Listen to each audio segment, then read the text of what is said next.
Muy buenas noches y bienvenidos a Sala de Prensa, un espacio de noticias Caracol Ahora en el que nos tomamos el tiempo para entender los hechos del día. Sorpresivamente, Uber anunció hoy que vuelve a operar en Colombia.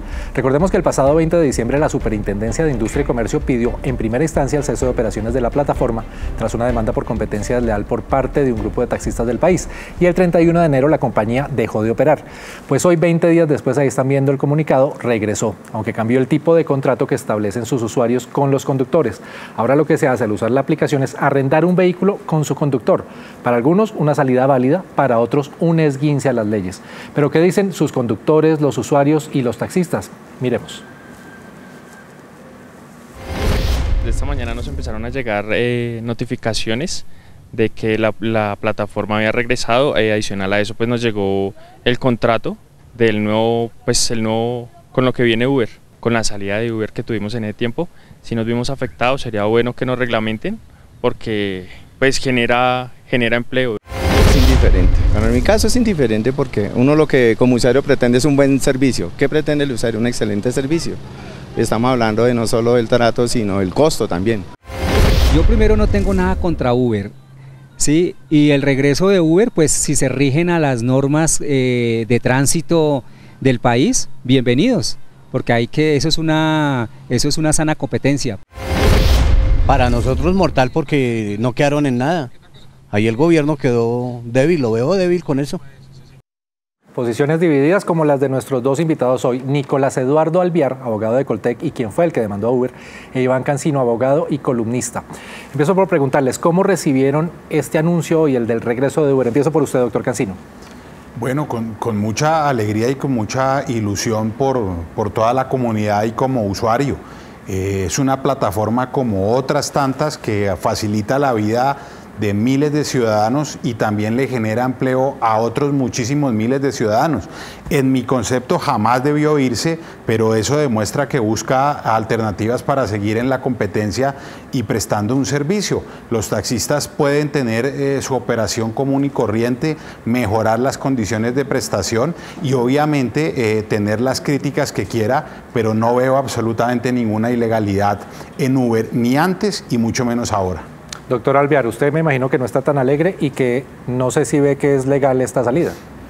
Bueno, pues mire, lo que uno debe entender es que esta es una jugada un poco atrevida, un poco arriesgada por parte de Uber al comunicar que inician operaciones, pero simplemente cambiando la denominación de sus servicios. El servicio de fondo sigue siendo el mismo, el servicio de fondo sigue siendo el servicio de transporte, sea la denominación que se le dé. Esto atenta no solo contra un fallo judicial que tiene vigencia, que le dio unas órdenes de suspender sus actividades desde el 20 de diciembre del año pasado, y lo que quiere decir esto es que es un mensaje a la institucionalidad del Estado, donde una empresa, por grande que sea, por reconocida que sea, puede abstenerse y apartarse de cumplir un fallo judicial simplemente aduciendo un mecanismo para continuar operando, un mecanismo que, como le digo, simplemente es cambiar la denominación de sus servicios y del servicio que se presta, pero de fondo sigue siendo el mismo servicio de transporte, la aplicación sigue funcionando igual, no ha cambiado en nada, y esto obviamente es el fiel reflejo del incumplimiento de un fallo judicial y de una orden judicial que se debió cumplir. Doctor Alviar, pero ahora le pregunto a usted también, esto surge y esta tecnología, no solo Uber, otras aplicaciones y no solo en transporte, también en hotelería, en alojamientos, en servicios a domicilio, bueno, todo esto surge para prestar un servicio diferente a los usuarios y los usuarios lo aceptan porque les presta un servicio que les conviene. ¿Cómo hacemos entonces para que se preste este servicio y estemos en la legalidad, según usted, porque no estamos en este momento? Sí, esa es una excelente pregunta. Lo que se debe hacer por parte de cualquier plataforma tecnológica que quiera entrar a operar en cualquier sector económico es mirar la regulación de fondo y de bajo en el servicio o en el gremio que se presta. Digamos que las plataformas solo son un mecanismo o una metodología para vender un producto o un servicio. Es una metodología novedosa, eso nadie lo niega, pero se tiene que mirar la regulación del sector económico en el que están interviniendo. En este momento, cualquier plataforma que entre a un mercado a ofrecer productos y servicios debe cumplir con la regulación especial En el caso de transporte, debe someterse a las normas de transporte que están vigentes y fue con las que falló la Superintendencia de Industria y Comercio, decretando o sentenciando que hay una competencia desleal que afecta obviamente al sector del taxismo en Colombia. La respuesta a la pregunta es clara. Para que entre una tecnología disruptiva al mercado a ofrecer productos o servicios, debe cumplir con la regulación vigente en cada sector económico. Doctor Cancino, entonces le traslado la pregunta a usted. ¿Estamos atrasados en regulación en el país? ¿Falta voluntad política de gobierno y Congreso? ¿O qué está pasando frente a esta tecnología? Son varios puntos, mire.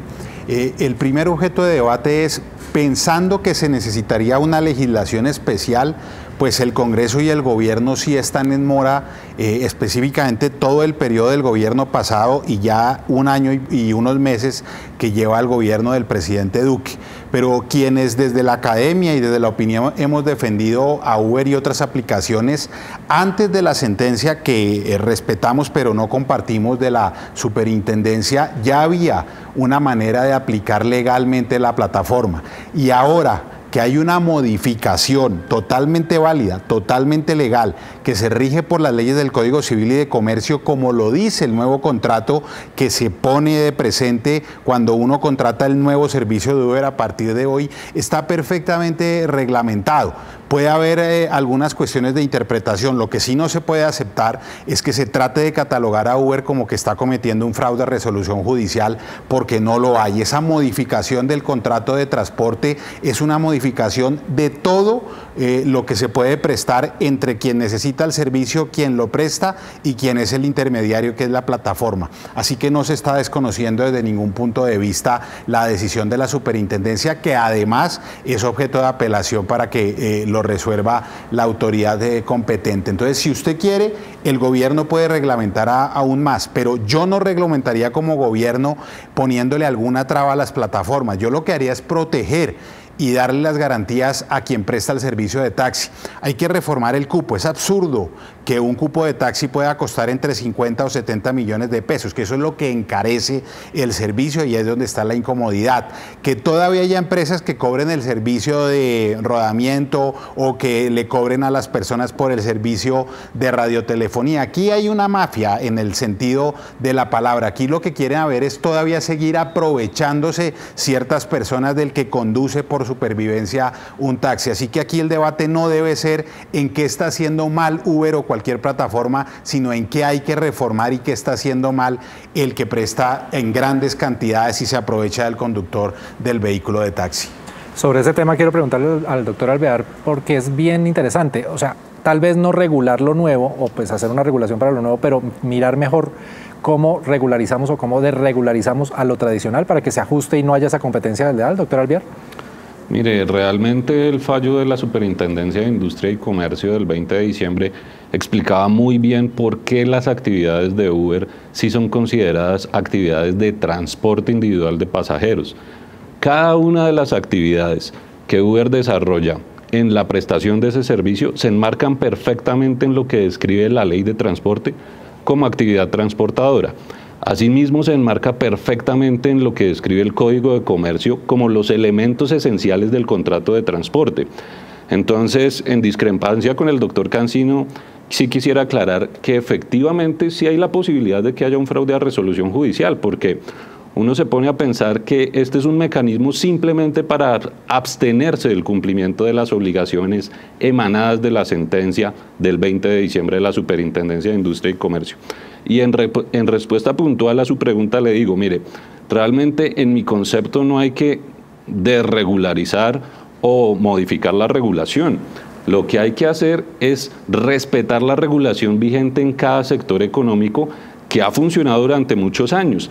Como le digo y reitero, si una tecnología disruptiva quiere entrar al sector, a determinado sector económico, simplemente se tiene que entender que es un mecanismo de venta de productos y servicios y por esa misma razón tiene que regirse a la regulación vigente. Puede que el día de mañana cambie la legislación y entre a regir otra legislación, pero es que recordemos que el fallo de la superintendencia se hizo bajo el marco legal vigente. No podemos esperar que un juez falle con normas que no se han promulgado ni se han sancionado. Entonces, la respuesta es, Cualquier aplicación debe someterse a la regulación específica del sector económico donde va a entrar a ofrecer productos y servicios, siempre desde la perspectiva de no entrar en actos de competencia desleal en determinado sector.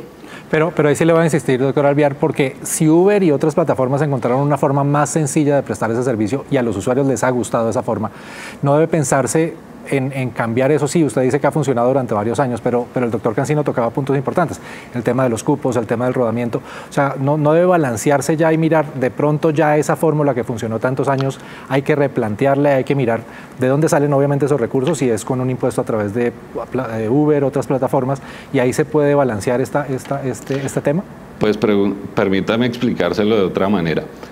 Definitivamente la tecnología sí funciona, eso nadie lo está desconociendo, las plataformas tecnológicas funcionan, pero el sector taxismo tiene plataformas tecnológicas similares, iguales o mejores a las de Uber desde hace mucho tiempo, pero siempre cumpliendo con los requisitos que se le exige al sector de transporte, a una empresa transportadora debidamente habilitada, no sobrepasando la ley, ofreciendo el servicio en vehículos particulares que está evidentemente prohibido, no violentando las tarifas que están reguladas. Entonces, la respuesta a la pregunta es, mire, efectivamente la tecnología funciona, es amable para los usuarios, es aceptable para los usuarios y eso no lo podemos negar, pero estas aplicaciones que son aceptables por los usuarios, acogidas por los usuarios, deben también cumplir con la regulación de ese sector. Es simplemente eso. No estamos diciendo que la tecnología sea mala y que estas aplicaciones disruptivas no sean una mejora para el consumidor, pero estas aplicaciones están sometidas al imperio de la ley como lo estamos todos. Cualquier empresa en Colombia y en cualquier país del mundo está sometida a las leyes nacionales. No por ser una aplicación tecnológica puede obviarse la regulación ni saltarse la ley. Eso es un argumento tan, digamos, ingenuo como el que hoy está dando Uber, que simplemente cambiándole la denominación a sus servicios dice que por eso se abstiene de cumplir la sentencia. Es que si uno ve el comunicado literal de Uber, dice que como consecuencia de la sentencia están buscando una alternativa para volver a operar. Eso, transliterándolo, es simplemente decir que están buscándole una salida para no cumplir la sentencia. En otras palabras, el imperio de la ley y la institucionalidad del Estado quedan nada. Entonces yo creo que eso sí hay que reconsiderarlo. Bueno, me imagino que ustedes dos han recibido durante todo el día, como yo y como los que nos están viendo, chats en redes sociales, mensajes que de alguna manera también generan algunas dudas. Por ejemplo, que como ahora es arrendatario, arrendador, el usuario, con el conductor de Uber, el arrendatario, la persona que se sube al Uber podría terminar respondiendo por un accidente de tránsito o por una multa de tránsito. ¿Usted qué opina de eso, doctor Cancino? No, en eso no hay ninguna modificación en cuanto a la prestación anterior y la actual. Yo me tomé el trabajo de leer ya el contrato que tiene Uber y obviamente las remisiones a las normas del derecho privado, pero específicamente la cláusula sexta y si no estoy mal la cuarta, establecen lo mínimo que tiene que haber, que la persona que arrienda el vehículo y lo conduce tiene que tener todos los seguros de ley, tiene que estar en regla y además garantizar su idoneidad para prestar el servicio de conducción y arrendamiento del vehículo. Con eso la responsabilidad de la persona que toma el servicio realmente tendría el mismo riesgo que tenía con la misma plataforma anterior. Lo que pasa es que sí quiero aprovechar para decir que el doctor, claro, lo presenta de una manera que él lo ve, pero no todas las veces que a mí me falla una sentencia y yo busco la manera de ajustarme a la ley, porque estoy buscando un contrato de arrendamiento que está estipulado en la ley, lo hago para burlar la sentencia. Obviamente que lo hago para poder operar, pero para poder operar dentro del marco legal que me da la ley colombiana, y el Código Civil y el Código Comercio establecen el contrato que estipula Uber, así que no lo hago para hacer un fraude a la ley, sino para prestar un servicio conforme a la ley. Y doctor Alvear, ¿cómo lee usted el tema ese del arrendamiento, arrendador? ¿Cómo funciona eso para usted de acuerdo a lo que está haciendo Uber ahora? Sí, digamos lo que en principio, como le explicaba, el Código de Comercio y la regulación especial de transporte define qué es el contrato de transporte y qué es la actividad transportadora de pasajeros en vehículo tipo taxi, y es lo que hace Uber y es en lo que se enmarca. Pero en gracia discusión si entráramos a pensar que esto se trata de un contrato de arrendamiento de vehículos, esto también está regulado, yo le quiero hacer esa salvedad, eso está regulado en la Ley 300 de 1996, que regula actividades de turismo, y dice esta ley que para arrendar vehículos con conductor o sin conductor, se debe tener también un permiso, una resolución de habilitación como operador turístico, y en caso de no tenerla, estaría infringiendo esta normativa, la Ley 300 de 1996. En gracia discusión, si decimos que también es un arrendamiento de vehículos, recuerde que el arrendamiento de vehículos se hace por empresas debidamente constituidas y habilitadas como operadores turísticos en Colombia, eso dice la Ley 300, cosa que no es Uber. Claramente no es. Y adicionalmente a eso, la flota de vehículos debe ser una flota propia. Yo no puedo arrendar vehículos de terceros. Si lo hago, ya estoy haciendo actividades de empresa de transporte. Eso también lo especifica esta ley, la Ley 300 de 1996. Entonces, como le decía, en gracia de discusión, si hablamos de arrendamiento de vehículos, ya están infringiendo una normativa, que es la Ley 300 de 1996 y sus decretos reglamentarios. Y de todas maneras, en mi concepto, cada una de las actividades de la plataforma, llevar a un pasajero del punto A al punto B, sin sujeción de rutas y horarios, especificando una tarifa en cualquier momento del día, tal cual como lo presta el servicio de Uber, no es una actividad de arrendamiento de vehículos, es una actividad que está descrita en los verbos rectores de la actividad transportadora y de los elementos esenciales del contrato de transporte en el Código de Comercio. Entonces, como le decía, para mí esto sí es hacerle el quite a una sentencia judicial, y este es el peor mensaje para la seguridad jurídica, no solo de los empresarios colombianos, sino de los inversionistas extranjeros. Muy corto, doctor Alvear, le quiero preguntar una cosa, ya lo dejo intervenir, doctor Cancino, pero ¿vendrá una nueva demanda entonces ahora contra Uber? No, realmente los efectos de la sentencia, en este momento, aun cuando hay un recurso de apelación, los efectos de la sentencia tal como se dio en la apelación, los efectos están vigentes, entonces la demanda sigue en curso, lo único que nosotros estamos exigiendo es el cumplimiento, y lo estamos haciendo a través de unas acciones civiles y a través de unas acciones penales que ya están en curso. Muchas gracias, doctor Alvear, y lo dejo, doctor Cancino, que me dé la última idea. Sí, es que ahí hay un tema de interpretación. Yo no me atrevo a decir de ignorancia, porque aquí en el derecho está claro que en este caso es un tema de interpretación. Pero es que Uber no es la empresa que alquila el vehículo, ahí es donde está la equivocación y el error. El contrato que uno ve, que uno puede leer antes de pedir el automóvil, hoy en día, con las modificaciones, vuelve a especificar que el vehículo es propiedad de quien lo arrienda y que el mismo que lo arrienda puede ser el conductor. Uber lo único que hace es una intermediación. Y era lo mismo que sucedía antes, por eso siempre hablábamos de un contrato de corretaje, no tiene que constituirse como empresa de turismo, porque es que Uber no es la que presta el vehículo, no tiene que ser la propietaria, porque solo sirve de intermediario entre el conductor, que es propietario del vehículo, y quien necesita el servicio, que es el usuario. Así que de verdad que es una explicación elemental donde se utiliza la ley, una ley simple. Hoy, ¿por qué hay un problema? Porque comprar un taxi supera los 100 millones de pesos por el cupo y por los costos que se le tienen que pagar a las empresas. Esos costos no los tiene Uber, entonces ¿por qué no hacemos el debate donde es? Quitemos el cupo, hagámoslo transitoria o transitoriamente, pero mientras tanto no tenemos por qué prohibir la prestación ni de Uber ni de ninguna otra plataforma que preste un servicio similar. Doctor Cancino, doctor Alvear, muchas gracias, y podríamos seguir debatiendo esto durante horas y no van a llegar a un acuerdo y las interpretaciones van a ser muy diferentes, pero pues vamos a ver qué pasa en Colombia, qué dicen los jueces finalmente frente a esto. Y es momento de hacer una pausa, pero cuando regresemos hablaremos de una declaración del director de la DIAN que nos dejó pensando, porque asegura que no sería necesaria una reforma tributaria. Ya les contamos por qué.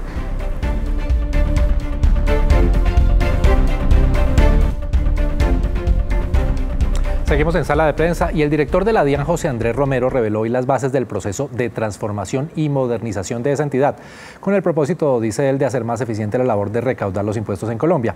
Este proceso incluye, por ejemplo, la factura electrónica y, según el funcionario, también la aplicación de inteligencia artificial para poder evitar la evasión.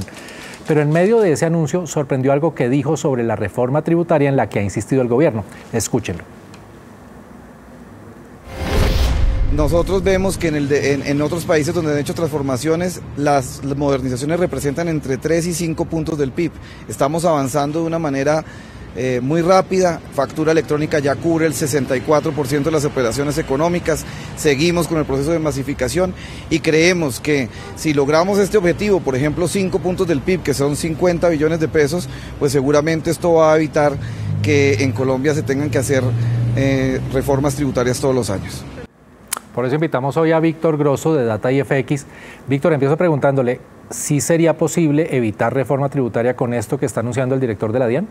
Es posible, Germán, buenas noches, es posible si se logra ese objetivo de aumentar el recaudo tributario del país en esos 5 puntos que dice el director de la DIAN. Hay que recordar que en el pasado muchas veces se hacen reformas tributarias con varios objetivos. Unos, por ejemplo, aumentar el recaudo del año siguiente, y generalmente las reformas tributarias buscan 6, 7 billones de pesos cada vez que se implementan o cada vez que se aprueban. Otras reformas tributarias, como la que se realizó el año pasado, buscan generar un mayor crecimiento en la economía. Pero claro, si logra un aumento en el recaudo de 5 puntos del PIB, que estamos hablando de una cifra de 50 billones de pesos, pues no sería necesaria, en términos de recaudo tributario, no serían necesarias nuevas reformas tributarias en algunos años, inclusive arrancando el próximo gobierno. Pero todo dependerá de cómo quede implementada esa transformación tecnológica de la DIAN y de si se empiezan a cumplir todas esas metas, porque hemos escuchado, inclusive desde el propio gobierno nacional, que sí, que se necesitan recursos importantes por una cifra cercana, lo ha dicho inclusive el ministro de Hacienda Alberto Carrasquilla, una cifra cercana a la que acaba de comentar el director de la DIAN, de 50 billones de pesos, hermano. Por eso sonaba un poco contradictorio, porque el ministro de Hacienda por un lado dice que es necesaria la reforma y ahora el de la DIAN dice que no se necesitaría, pero usted toca un punto bien importante. Esto depende de cómo se implemente esa tecnología y no sería tal vez para este gobierno. Sí, esto lleva un tiempo. Uno de los datos que me llamó la atención fue el que acabamos de escuchar también del director de la DIAN. En este momento estamos viviendo un cambio en la economía, un tema disruptivo realmente en la economía colombiana, que es la implementación de la factura electrónica. Absolutamente todos los comercios formales, para hacer negocios, para vender, para comprarles a sus proveedores, necesitarán implementar la factura electrónica, y yo no tenía, digamos, dentro de mis cálculos que ya ese proceso fuera tan adelantado. Dice que ya el 64% más o menos de las operaciones en el país se está desarrollando o digamos ya tiene de por medio la facturación electrónica, y ese es un avance bastante importante, y eso será clave dentro de la transformación de la DIAN, Germán, porque si nuestra economía cada vez está más tecnificada, se soporta cada vez más en Big Data y en procesos tecnológicos más modernos, pues es mucho más fácil, creería uno, controlar temas de evasión, temas de contrabando que le cuestan al año varios billones de pesos al fisco nacional. Víctor, y para nosotros los contribuyentes, ¿qué va a implicar esto? Porque son 50 billones de pesos, ¿de dónde van a salir? Porque uno paga sus facturas, compra en sus comercios normales, declaramos renta, pagamos los impuestos que debemos pagar. Entonces, ¿de dónde salen los 50 billones de pesos? ¿Dónde se están perdiendo en este momento? Porque básicamente lo que van a hacer es recuperar una plata que no se está cobrando en este momento. Exactamente. Primero, muchas personas que nos pueden estar viendo en este momento tienen comercios informales. Ellos se verían cada vez más presionados a irse hacia la formalidad para poder seguir haciendo negocios en el país, por ejemplo, implementando la factura electrónica. Y hay temas, son muchos temas de donde se recolectarían esos 50 billones de pesos, pero por ejemplo hay un tema bastante interesante, y es el de la declaración de renta sugerida. A través de todos estos nuevos sistemas y toda esta transformación de la DIAN, ya van a saber desde allí, desde la DIAN, cuáles son sus ingresos, Germán, cuáles son realmente sus ingresos, cuál es la plata que usted mueve, cuál es su patrimonio, etcétera, y le va a llegar a su correo electrónico: mire, señor Germán, si usted no declaraba renta, a partir de este año, debido a toda esta nueva información que tenemos, usted debe empezar a declarar renta. Antes era como un proceso voluntario, uno miraba y decía, listo, mis ingresos son estos, mis gastos son estos, tengo este patrimonio, y yo digo, listo, digamos, individualmente uno toma la decisión de declarar renta, pero ahora la DIAN lo va a saber, inclusive le va a enviar una declaración de renta sugerida. Algo de eso ya ocurrió el año pasado, inclusive la DIAN está pensando en este 2020 enviar entre 1 millón y 1,5 millones de declaraciones de renta sugeridas, y ya le llena a usted el documento y le dice, mire, vaya, acérquese a un banco y pague esto, porque según toda la información que tenemos de usted, esta es su declaración de renta. Cosas como esas, Germán. Muchas gracias, Víctor. Y pues los contadores se van a quedar sin trabajo porque ya no van a tener que calcular esa declaración de renta. Vamos a ver cómo se implementa esta tecnología. Muchas gracias, Víctor. Buenas noches y como siempre muy claro todo lo que nos explicó. Es momento de una nueva pausa, pero cuando regresemos veremos qué tiene en su radar Ricardo Ospina. Ya regresamos.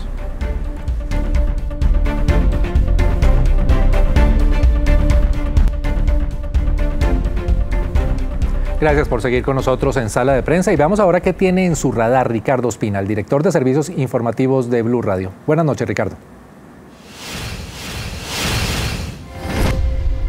Muy buenas noches. Hoy está en el radar Arturo Char Chalhub.